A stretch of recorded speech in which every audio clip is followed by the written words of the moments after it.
امام ہمیشہ سے ساری طاقتوں کا سرچشمہ رہا ہے۔ امام ایک طاقت ہے جو طاقتوں کی طاقت ہے اور جو جملہ طاقتوں کا سرچشمہ ہے۔ وہ نور ہے اس معنی میں کہ نور طاقت کو کہتے ہیں، نور روشنی کو کہتے ہیں، نور ہدایت کرنے کو کہتے ہیں، نور ہر چیز کو منزلی مقصود تک پہنچانے کو کہتے ہیں۔ نور میں پرورش ہے ہر چیز کی، جیسے آپ دیکھتے ہیں کہ سورج ہی اس کائنات کی تمام طاقتوں کا سرچشمہ ہے، اور سورج کی طاقت سے ہر چیز پیدا ہو جاتی ہے۔ ہر قسم کی غذا اور ہر قسم کی دوا سورج ہی سے بنتی ہے۔ اسی طرح جو روحانی نور ہے وہ کل طاقتوں کا سرچشمہ ہے۔ وہ سب سے پہلے عقل کا سرچشمہ ہے، یعنی علم کا سرچشمہ ہے، حکمت کا سرچشمہ ہے، روحوں کا سرچشمہ ہے اور ساری ہستی کا سرچشمہ ہے۔ لہذا ہم کیوں نہ باور کریں کہ اسماعیلی مذہب میں معجزہ ہے۔ جو بھی بندہ مومن یقین سے امام کے مقدس دامن سے وابستہ ہو جائے تو امام ایسی ہستی ہے، امام ایسا بادشاہ ہے، امام ایسا غنی ہے، ایسا توانگر ہے کہ کبھی بھی اپنے کسی دامنگیر مرید کو مایوس نہیں کر دیتا، سوائے اس کے کہ اس کو منزل مقصود تک پہنچائے۔ کبھی بھی وہ خداوند کسی مرید کو، کسی ارادت مند کو، کسی محب کو، کسی دوستدار کو آدھی راہ میں نہیں چھوڑتا، وہ منزل آخرین تک پہنچا دیتا ہے۔ ماضی میں ہمارے جو حجت ہوئے، دائی ہوئے، پیر ہوئے، معلم ہوئے، بزرگ ہوئے اور عالی قدر ہستی ہوئے، تو ان تمام کو مولا ہی نے آگے بڑھایا۔ مولا نے ان کو مزے دکھائے، ان پر رحمت و مہربانی کی بارش برسائی۔ بہت دفعہ ایسا ہوا کہ جن کو مولا کسی کام کے لیے فرماتے تھے تو ان حضرات کو اپنے آپ پر بھروسہ نہیں آتا تھا۔ اس پر مولا فرماتے تھے کہ میں تمہارے ساتھ ہوں،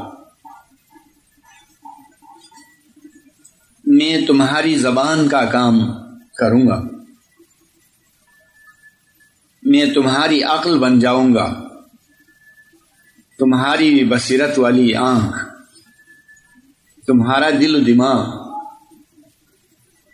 تو اس میں کیا تعجب ہے جبکہ حدیث قدسی کا ارشاد ہے کہ بندہ مومن نوافل سے یعنی مزید عبادت سے آرام نہیں لیتا ہے، یعنی عاشق مولا ہر وقت ذکر عبادت میں مصروف رہا کرتا ہے اور کسی وقت بھی اس سے رکتا نہیں ہے، یہاں تک کہ خداوند اس کو چاہتا ہے اور یہ مومن خداوند کو چاہتا ہے، یعنی اس کو عشق کا درجہ حاصل ہوتا ہے۔ جب عشق کا درجہ حاصل ہوتا ہے تو درمیان سے جو دوئی تھی وہ مٹ جاتی ہے، کثرت ختم ہو جاتی ہے، علیحدگی نہیں رہتی، جدائی نہیں رہتی، وصل ہوتا ہے، اور جیتے جی مومن اصل میں واصل ہو جاتا ہے۔ ہم تو اپنی عادت کے مطابق کسی مرحوم یعنی متوفی گزرے ہوئے مومن کے حق میں دعا کرتے ہوئے کہتے ہیں کہ مولا ان کی روح کو اصل میں واصل کر لینا۔ خیر تو یہ عادت کی بات ہے اور ہونی چاہیے اور کہنا چاہیے، لیکن حقیقت کی نگاہ سے دیکھا جائے تو مومن جو عاشق ہے، جس کو امام کی سچی محبت کا مرتبہ حاصل ہوا ہے، وہ جیتے جی اصل میں واصل ہو جاتا ہے۔ جس طرح ہماری عزیز بیٹی نے بتایا کہ روح کے دو سرے ہیں، ہم اپنی زندگی ہی میں روح کے اس سرے کے قریب بلکہ اس کی انتہا تک پہنچ سکتے ہیں۔ وہ سرا جو سرچشمہ نور میں ہے، جس طرح آپ دیکھتے ہیں کہ سورج سے شعاعیں پھوٹتی ہیں اور سطحی زمین کی طرف یا کہ کائنات کی وسعتوں کی طرف پھیلی ہوئی ہوتی ہیں، تو ہر کرن کے دو سرے ہوتے ہیں۔ ایک کرن سورج سے وابستہ ہے، کرن کا ایک سرا سورج سے وابستہ ہے اور دوسرا سرا کہیں جا رہی ہے۔ اسی طرح مومن اپنی روح کی کرن کے اس سرے کو پہنچ سکتا ہے، یعنی خدا سے واصل ہو سکتا ہے۔ تو جیتے جی خدا سے واصل ہو جانا ہے۔ خداوند عالم کے اس حدیث قدسی کے ارشاد کے بموجب بندہ مومن جب کثرت سے خداوند عالم کو یاد کرتا ہے، نوافل میں مصروف ہوتا ہے، اور نوافل زائد عبادت کو کہتے ہیں، تو نتیجے کے طور پر خداوند عالم اس بندہ مومن کی آنکھ بن جاتا ہے، جسے کہ مومن دیکھتا ہے۔ یعنی ایک وقت میں مومن بجائے اس کے کہ اپنی آنکھ سے دیکھا کرے، خدا کے نور سے دیکھا کرتا ہے، جیسا کہ حدیث ہے کہ احذروا من فراست المومن فإنه ينظر بنور اللہ۔ مومن کی دانشمندی سے، مومن کی بصیرت سے احتیاط کرنا، کیونکہ وہ نور خدا کی روشنی میں دیکھا کرتا ہے، اور خدا اس مومن کا کان بن جاتا ہے جس سے کہ مومن سنا کرتا ہے، خدا مومن کی زبان بن جاتا ہے جس سے کہ مومن بولا کرتا ہے، خدا مومن کا ہاتھ بن جاتا ہے جسے کہ مومن پکڑتا ہے، اور خدا مومن کا پاؤں بن جاتا ہے جس سے کہ وہ چلتا ہے۔ دیکھا اس ارشاد کی حکمت کو کہ نہ صرف مومن خدا کی طرف جاتا ہے، بلکہ خدا خود بھی اس کے استقبال کو آ کر اس سے واصل ہو جاتا ہے۔ اب آپ خود ہی بتائیں کہ مومن خدا سے واصل ہو جاتا ہے یا خدا مومن سے واصل ہو جاتا ہے؟ دونوں باتیں ایک ہیں، دونوں باتیں اس لیے ایک ہیں کہ یہ بھی حدیث قدسی کا ارشاد ہے جو خدا نے فرمایا کہ اگر کوئی مومن ایک قدم میری طرف آتا ہے تو میں 10 قدم اس کی طرف نزدیک ہو جاتا ہوں۔ یہ تو ہوا خداوند عالم کا اپنے کسی عاشق کے استقبال کو آنا، تو کتنی خوش قسمتی ہے اور کتنی عظیم سعادت ہے یہ کہ محبوب اور معشوق عاشق کے استقبال کو آتا ہے۔ وہ محبوب جو محبوبوں کا محبوب ہے، جو معشوقوں کا سرتاج ہے، جو بادشاہوں کا بادشاہ ہے، جو دونوں جہان کے شاہنشاہوں کا شاہنشاہ ہے۔ وہ تو کہنا یہ ہے کہ اسماعیلی مذہب طاقت کا سرچشمہ ہے، یعنی امام، اور پھر جو بھی مومن اس میں یقین سے کوشش کرے تو وہ کامیاب ہو جائے گا، کیونکہ جب راستہ سیدھا ہے، جب مذہب صراط مستقیم ہے، اور جب کوئی راہ گیر اس پر چلتا ہے تو لازمی بات ہے کہ وہ منزل مقصود کو پہنچے گا، کیونکہ اس راستے پر روشنی ہے، کیونکہ اس راستے میں کوئی رکاوٹ نہیں، کیونکہ یہ راستہ خدا کی طرف جاتا ہے، منزل نجات کی طرف جاتا ہے، اور یہ خدا کا راستہ ہے، لہذا اس پر کامیابی کیوں نہ ہو، کامیابی ہونی چاہیے۔ ہمارے بزرگان دین کو اسی راستے پر چلتے ہوئے کامیابی ہوئی تھی، اور اصطلاحاً اولیاء ایک لفظ ہے جس کا مطلب ہے خدا کے دوست۔ تو خدا کے دوست مومنین ہیں، جو سچے مومنین ہیں، جو حقیقی مومنین ہیں، وہی اولیاء ہیں، خدا کے دوست ہیں، اور ان کا مرتبہ پوشیدہ ہے۔ جیسے حدیث قدسی میں فرمایا گیا ہے کہ الا ان اولیائی تحت قبائی، آگاہ رہو کہ میرے اولیاء میری قبا کے نیچے چھپے ہوئے ہیں۔ بڑی خوش نصیبی ہے ان مومنین کی جن کو ست پنتھ ملا ہے، یعنی صراط مستقیم، جس پر وہ کامیابی سے گامزن ہیں، جو چلتے ہیں، آگے بڑھتے ہیں منزل پہ منزل۔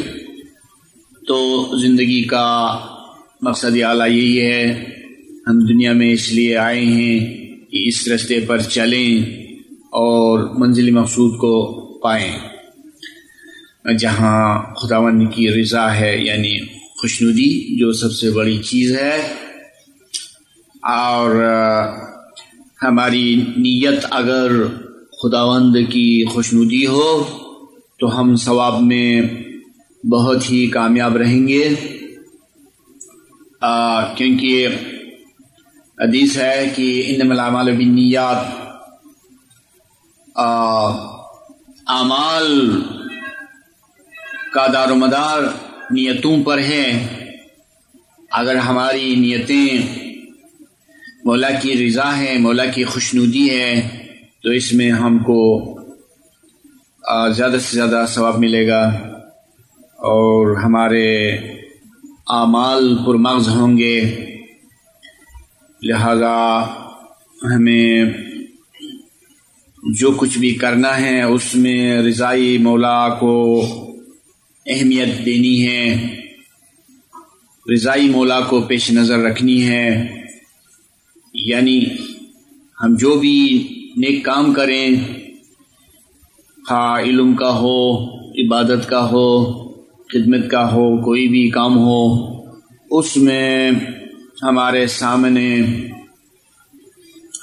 مولا کی رضا ہونی چاہیے، اور اگر ہم مولا کی محبت کو چاہتے ہیں، مولا کے عشق کو چاہتے ہیں، تو وہ بھی اس نیت سے ہو کہ اس کے انجام میں، اس کے نتیجے میں ہم کو مولا کی رضا ملے گی، مولا خوش ہوگا ہم سے۔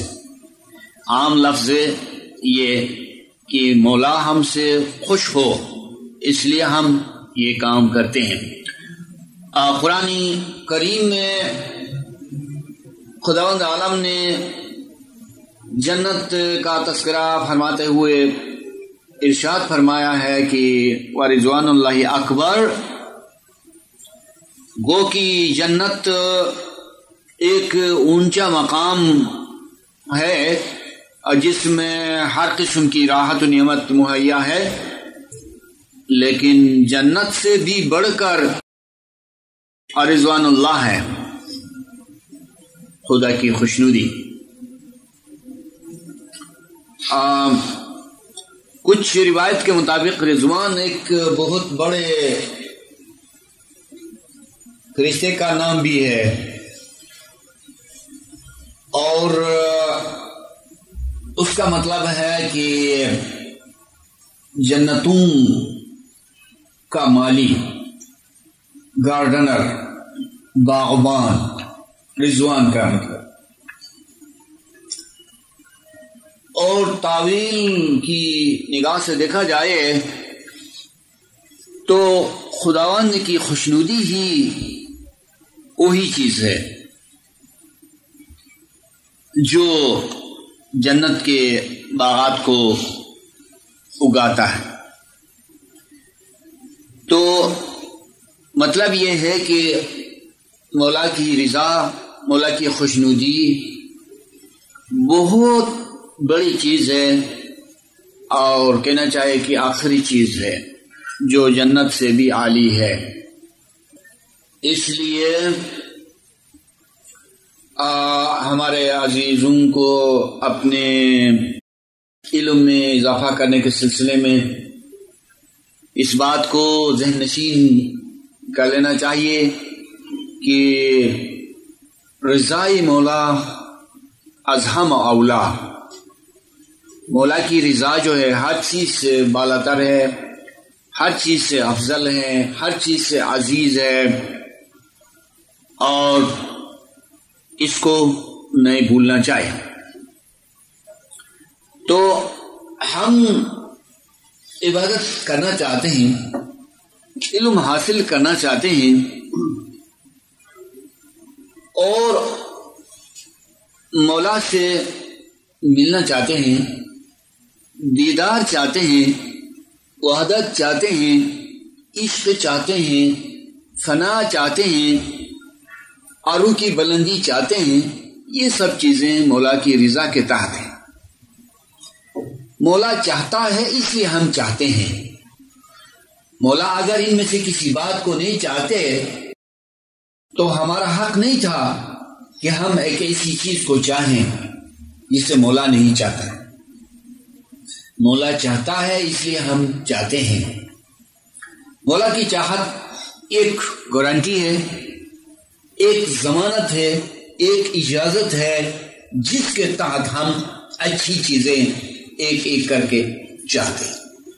لیکن ہماری چاہتوں کی سردار، ہماری چاہتوں کی بادشاہ مولا کی چاہت، مولا کی رضا، یعنی رضوان اللہ، خدا کی خوشنودی۔ تو یہ ہے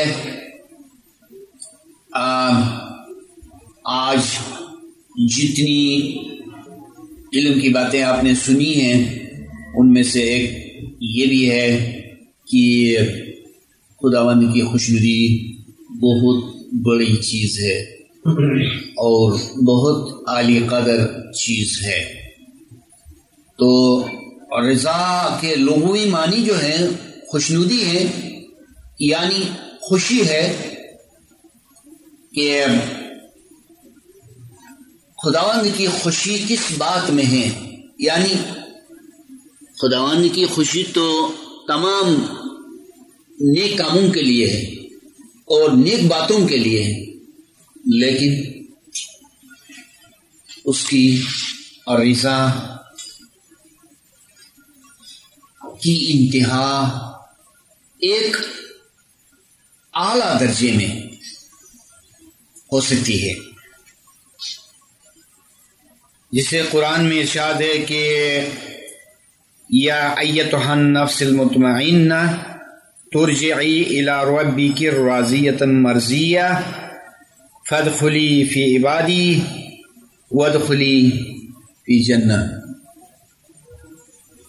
اے نفس مطمئنہ، اے وہ روح جس کو اطمینان حاصل ہوا ہے، جس کو سکون حاصل ہوا ہے، جس کو یقین حاصل ہوا ہے کہ اس نے دیکھا کہ دین کا جوہر کیا ہے، اس نے معلوم کیا کہ دین کا باطن کیا ہے،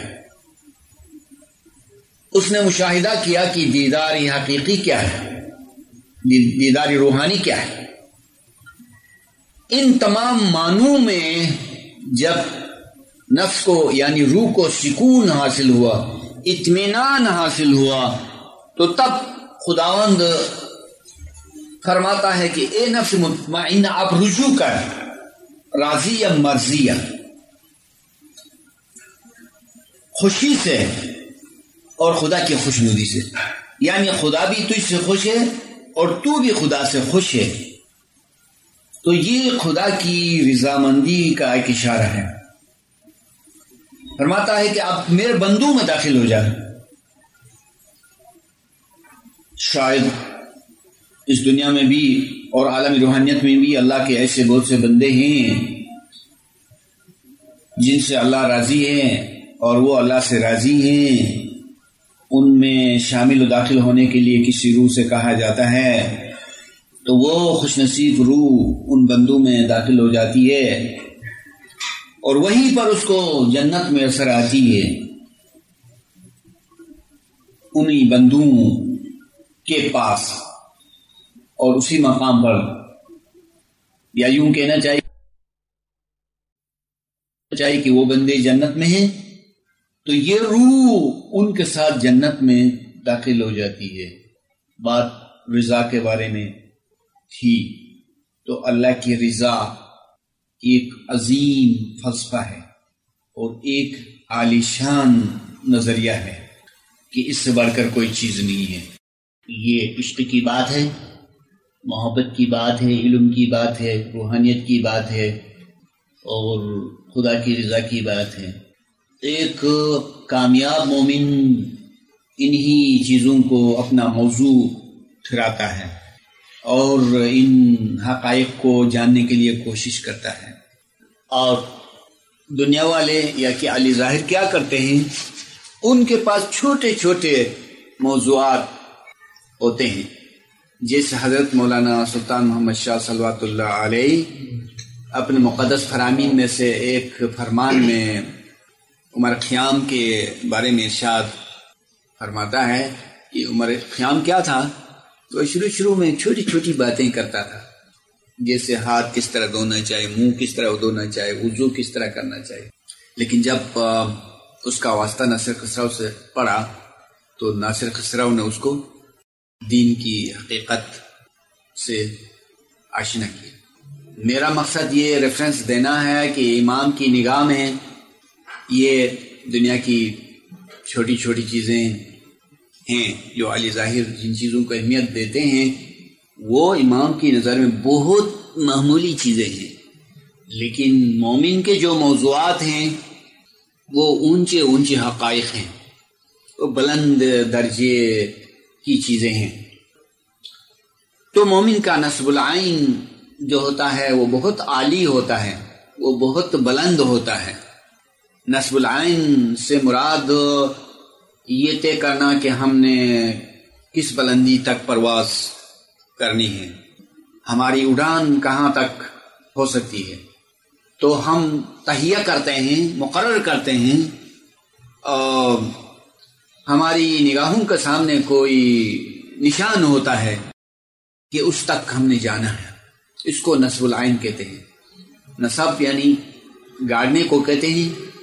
نصب العین کا مطلب کہ یعنی ہماری آنکھ جو ہے پہلے کہاں تک لگی ہوئی ہوتی ہے، یعنی ہم اپنے جائزے سے، اپنی نظر سے اپنا کون سا نشان مقرر کرتے ہیں جانے کے لیے یا کسی بھی کام کے لیے، تو یہ نصب العین ہے. تو ہمارا جو نصب العین ہے وہ بہت ہی اونچا ہے. ہمارا نصب العین جو ہے وہ اللہ ہے. مولانا سلطان محمد شاہ سرکار نے اللہ کو ایک نصب العین قرار دیا ہے. اللہ ایک نظریہ ہے، اللہ ایک نصب العین ہے، اللہ ایک منزل ہے، اللہ ایک خزانہ ہے، اللہ ایک نور ہے، اللہ ایک دولت ہے، اللہ ایک طاقت ہے، اللہ ایک قانون ہے، اللہ ایک مرتبہ ہے، اللہ ایک درجہ ہے. اس بلند ترین کوئی درجہ نہیں، اس بلند ترین کوئی منصوبہ نہیں اور کوئی نصب العین نہیں. بس یہی مومن کا آخری مقام ہے، آخری درجہ ہے. چنانچہ ہم یک حقیقت کے لیے سوچتے ہیں، مونوریلزم کے لیے سوچتے ہیں، اصل سے واصل ہونے کے لیے سوچتے ہیں، اور اس طرح سوچتے ہیں کہ ہماری جو روح ہے وہ ازلی اور ابدی طور پر ایک طرف سے اپنے مقام سے وابستہ ہے. لوگ اس طرح نہیں سوچتے ہیں. شاید کہیں کوئی صوفی اس طرح سوچتا ہوگا، اور اہل ظاہر اس طرح نہیں سوچتے. وہ اس سوچ سے کمتر ہیں یا فروتر ہیں، نیچے ہیں. لہذا خوش نصیبی ہے مومنین کی کہ ان کے لیے اجازت ہے کہ روحانیت کے بلند ترین مقامات کے سلسلے میں سوچیں، ان کو سمجھیں.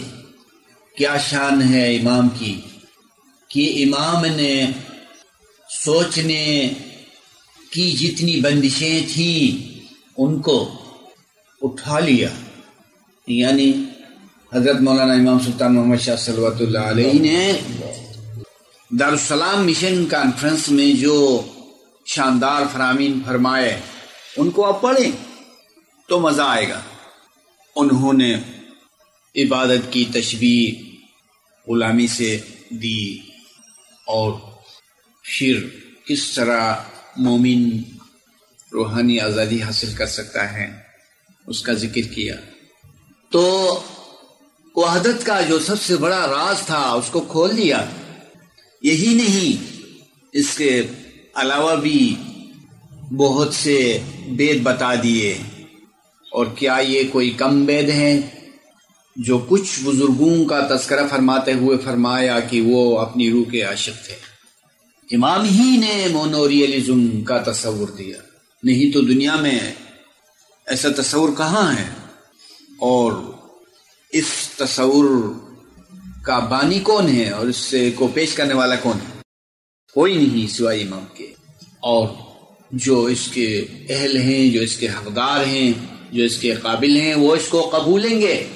نہیں تو دنیا والے کچھ تھوڑے ہیں، بہت ہیں. ہر چند کی ان کی نگاہوں سے ہمارے امام اقدس کے ارشادات گزرتے ہیں، اقوال گزرتے رہتے ہیں، لیکن چونکہ وہ اس کے قابل نہیں ہیں اس لیے وہ قبولتے نہیں ہیں. اور مشکل ہے. اس کے جو حقدار ہیں یہ حق ان کو پہنچنا چاہیے. اور خدا نے ایسا بندوبست کیا ہے کہ جن کو اصل چیز نہیں ملنی چاہیے ان کو نہیں مل سکتی ہے، اور اس کے لیے بہانہ ان کو انکار ہوتا ہے، اور بہانہ شک ہوتا ہے، اور بہانہ امام کی بشریت ہوتی ہے، اور بہانہ یہ ہوتا ہے کہ ان کے پاس ایک چھوٹی سی کسوٹی تھی، وہ اپنی سی کسوٹی سے امام کو پرکھنا چاہتے ہیں. کہتے ہیں کہ امام کو ایسا ایسا ہونا چاہیے. کتنی معمولی بات ہے اور کتنی بڑی غلطی ہے کہ امام کو وہ اپنی کسوٹی سے پرکھنا چاہتے ہیں. جیسے کوئی بچہ کھیلنے کے لیے ایک چھوٹا سا اسکیل بناتا ہے، ایک چھوٹی سی ترازو بناتا ہے، بچگانہ ترازو. تو کیا ایسی چھوٹی سی ترازو کسی بڑے وزن کو اٹھا سکتی ہے تو اس کا جو ڈنڈا ہے وہ ٹوٹ جائے گا، اس کے جو داغے ہیں وہ ٹوٹ جائیں گے، اس کے جو پلے ہیں وہ ٹوٹ جائیں گے، کیونکہ یہ ناممکن ہے کہ اس سے چھوٹی سی ترازو میں کوئی بڑی چیز تولی جائے۔ تو ان کی عقل کی مثال اس بچگانہ ترازو کی طرح ہے۔ ان کی عقل، وہ اپنی عقل سے ایک چھوٹی سی ترازو بنانا چاہتے ہیں، اور اس چھوٹی سی ترازو کی مدد سے امام کو تولنا چاہتے ہیں، امام کو، انسانی کامل کو، نور خدا کو۔ دنیا کے اندر کوئی بھی چھوٹی سی عقل بڑی عقل کو پرکھ نہیں سکتی ہے۔ کیا کوئی چھوٹا سا طالب علم اپنے استاد کامل کو پرکھ سکتا ہے؟ علم میں، حساب میں، کسی بھی سبجیکٹ میں جو خود شاگرد ہے اور استاد اس کو پڑھاتا ہے، لیکن یہ الٹا اپنے استاد سے امتحان لینا چاہتا ہے، تعجب کی بات ہے۔ تو میرے کہنے کا مقصد یہ ہے کہ بہانہ یہ ہوتا ہے کہ وہ دیکھتے ہیں یہ ایک شخص ہے، ان کے کہنے کے مطابق، ان کے سننے کے مطابق جو اگلے زمانے میں جو پیغمبر تھے، یا ان کا کوئی پیشوا تھا، یا ان کے بقول کوئی بزرگ تھا، یا ان کے بقول کوئی امام تھا، یا ان کے بقول کوئی ظاہری علم کا کوئی عالم تھا، یہ امام اس جیسا نہیں لگتا ہے۔ نہ تو اس کی داڑھی ہے، نہ تو یہ لمبے اور کھلے کپڑے پہنتا ہے، اور نہ یہ ان کے کہنے کے مطابق، ان کے سننے کے مطابق، ان کی روایات کے مطابق، ان کی حکایتوں کے مطابق یہ کوئی کام کرتا ہے، ایسا تو نہیں۔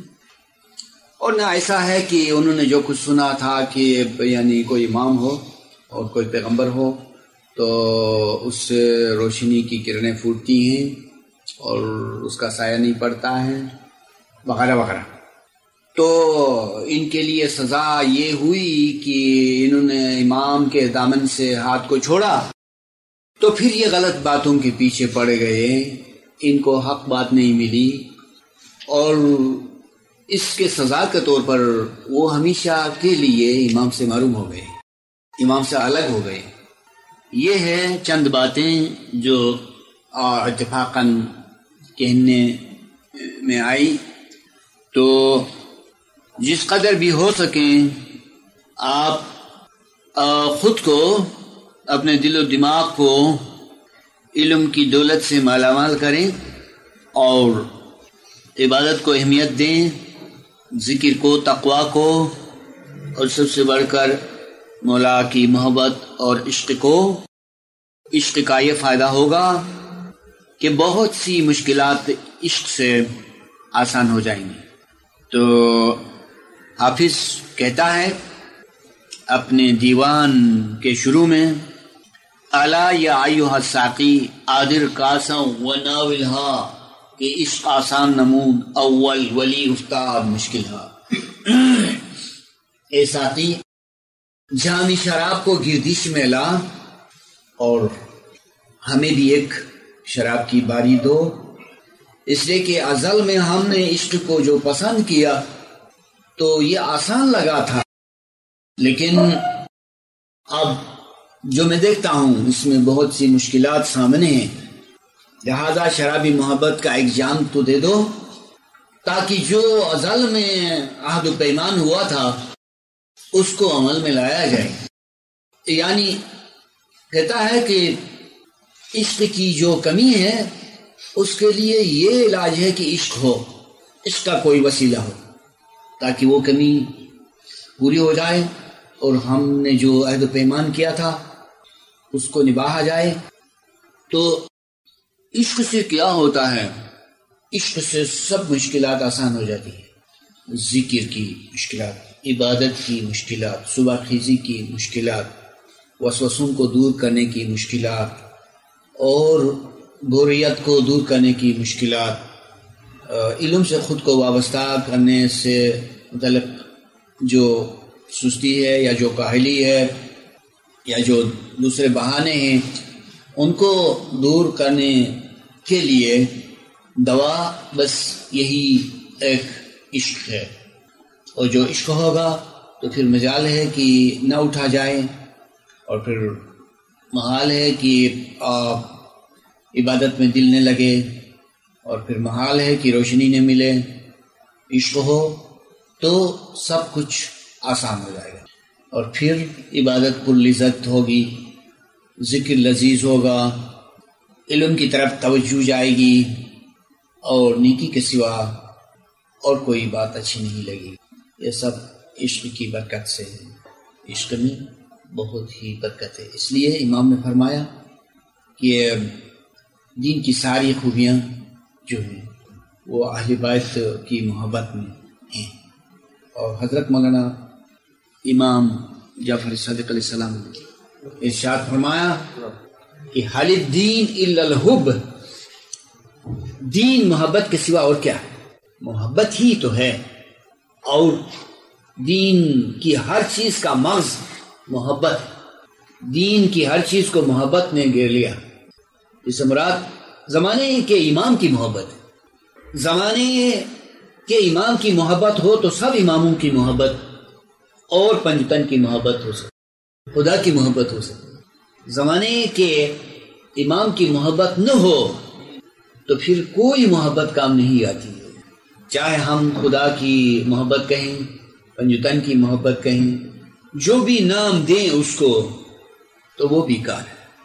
زمانے کے امام کی محبت 700 پردوں سے گزر کر اس سے عشق کرنا سیکھی۔ امام کی بشریت بھی ہے، امام کے بچے بھی ہیں، امام کے دنیوی کام کاج بھی ہیں، امام کے کاروبار بھی ہیں، امام کے بہت سے مشیر بھی ہیں، امام کے بہت سے وزیر بھی ہیں، امام کے بہت سے عملدار بھی ہیں، امام میٹنگیں بھی بلاتے ہیں، کانفرنسز بھی کرتے ہیں، اور لوگوں سے پوچھتے بھی ہیں، رپورٹیں بھی لیتے ہیں۔ یہ سب ملا کر 700 پردے بن جاتے ہیں۔ ان 700 پردوں سے آپ گزر جائیں، ان تمام چیزوں کو آپ بھول جائیں، اور امام سے عشق و محبت رکھیں۔ مان لیں کہ اس کائنات پر امام کی بادشاہی ہے، اور ہر صورت میں امام ہے، شرعی طور پر بھی اور حقیقی معنوں میں بھی، قرآن کے لحاظ سے بھی، لاجک کے اعتبار سے بھی، اس کائنات میں جو خداوند کی نشانیاں ہیں ان کی روح سے بھی امام برحق ہے، وہ صحیح ہے، وہ سچ ہے۔ لہذا خود کو امام سے وابستہ کریں، امام کی محبت سیکھیں، امام کی محبت میں ترقی کریں تو سب کچھ آسان ہو جائے۔ اور اگر کسی قسم کی دل میں کمزوری آتی ہے تو اس کمزوری کو اپنی ذات سے منسوب کریں، کسی اور سے نہیں، امام سے منسوب نہ کریں۔ تو یہ ادب ہے، اور اس کے نتیجے میں انشاءاللہ خداوند رحم فرمائے گا اور مومنین کی دستگیری ہوگی۔ آمین یا رب العالمین۔ اسلام میں جہانی باطن ہے، دنیائی دل کی دنیا، من کی دنیا مشہور ہے، اور یہ بھی مشہور ہے کہ جہاد دو طرح سے ہے، ایک ظاہری جہاد ہے، ایک باطنی جہاد ہے۔ تو ظاہری جہاد کس کے خلاف ہے؟ دینی دشمن کے خلاف ہے، کافروں کے خلاف ہے۔ اور باطنی جہاد کس کے خلاف ہے؟ نفس اور شیطان کے خلاف ہے۔ اب آپ نہ صرف یہ ذکر کریں جو باطنی جہاد ہے، بلکہ اس کے ساتھ ساتھ باطنی جہاد سے متعلق جو قرآنی ارشادات ہیں ان پر بھی نظر رکھیں۔ یعنی قرآن کے اندر جہاد باطن سے متعلق جتنی ہدایات ہیں، جتنی آیات ہیں، جو قرآنی تعلیمات ہیں، ان کو یکجا طور پر دیکھیں تاکہ آپ کو حوصلہ ملے گا کہ اس جہاد باطن کے کیا کیا فوائد ہیں، کیسے کیسے فائدے ہیں، ان کو ضرور دیکھیں، قرآن کی روشنی میں، حدیث کی روشنی میں، اور ائمہ طاہرین صلوات اللہ علیہم کے ارشادات کی روشنی میں، تاکہ آپ کو اپنی کوششوں کا مزہ آوے اور کام آگے بڑھے۔ جیسا کہ اکثر ہم کہا کرتے ہیں کہ روحی مومن کی تشبیہ اگر ایک پرندے سے دی جائے تو اس کے 2 پر ہوتے ہیں، یا اس کے لیے 2 پروں کی ضرورت ہے، ایک پر علم کا ہے اور دوسرا پر عبادت کا۔ تو جتنی عبادت آپ کرتے ہیں اتنا علم بھی آپ حاصل کریں، تاکہ فعل اور قول دونوں کے توازن سے آپ آگے بڑھ سکیں۔ آپ عزیزوں میں سے جنہوں نے وجہ الدین کا مطالعہ کیا ہے اور کرتے ہیں، ان کی بہت بڑی سعادت ہے۔ وجہ الدین میں ایک مقام پر فرمایا گیا ہے کہ الیہ یصعد کلم الطیب والعمل الصالح یرفعہ، پاک قول یعنی پاک علم خدا کی طرف بلند ہو جاتا ہے۔ کسی مومن کا کمایا ہوا پاک علم، ناپاک علم نہیں، کسی مومن کا حاصل کیا ہوا پاک علم اللہ کے حضور کی طرف بلند ہو جاتا ہے۔ کس طرح؟ اس کو نیک عمل اٹھاتا ہے۔ تو پاک علم کو خدا کے حضور جانا چاہیے۔ آپ کا سب کا کمایا ہوا پاک علم، جس میں آپ کی انا ہے، جس میں آپ کا شعور ہے، جس میں آپ ہیں، تو آپ کو علم کی حیثیت میں پرواز کرنا ہے۔ کہاں؟ خدا کے حضور میں۔ تو اس وقت آپ کی سواری کیا ہوگی؟ آپ کا عمل ہوگا۔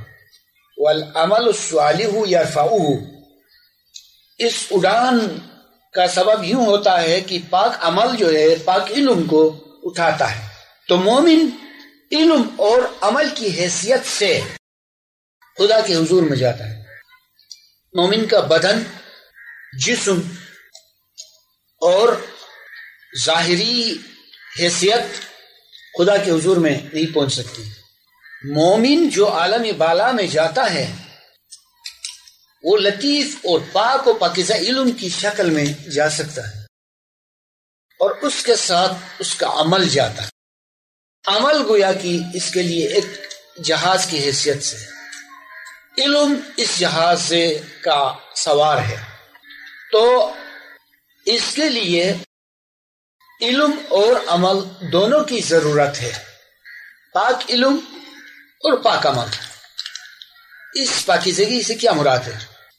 یعنی کسی آلائش کے بغیر، شرک کی آلائش کے بغیر، خالص اور خالص امام شناسی کی روشنی میں علم ہو، اور امام شناسی کی روشنی میں عمل ہو۔ تو اس پاکیزگی کا اولین مقصد یہ ہے، چونکہ سب سے بڑی خطرناک شے جو ہے وہ شرک ہے، اور اس شرک کی آلائش سے، شرک کی آلودگی سے اپنے اعمال کو، اپنے اقوال کو پاک اور پاکیزہ کرنا ہے۔ اس لیے نہ صرف عبادت چاہیے بلکہ علم بھی ضروری ہے۔ چنانچہ اس ذکر سے متعلق روحانی جہاد یا باطنی جہاد کے عنوان سے جتنی آیات ہیں ان پر یکجا طور سے نظر ڈالا جائے۔ ایک بات تو میں یہ بتانا چاہتا تھا، اور اس کے بعد جو میں کوئی چیز بتاؤں گا وہ شاید کوئی روحانی چیز ہو۔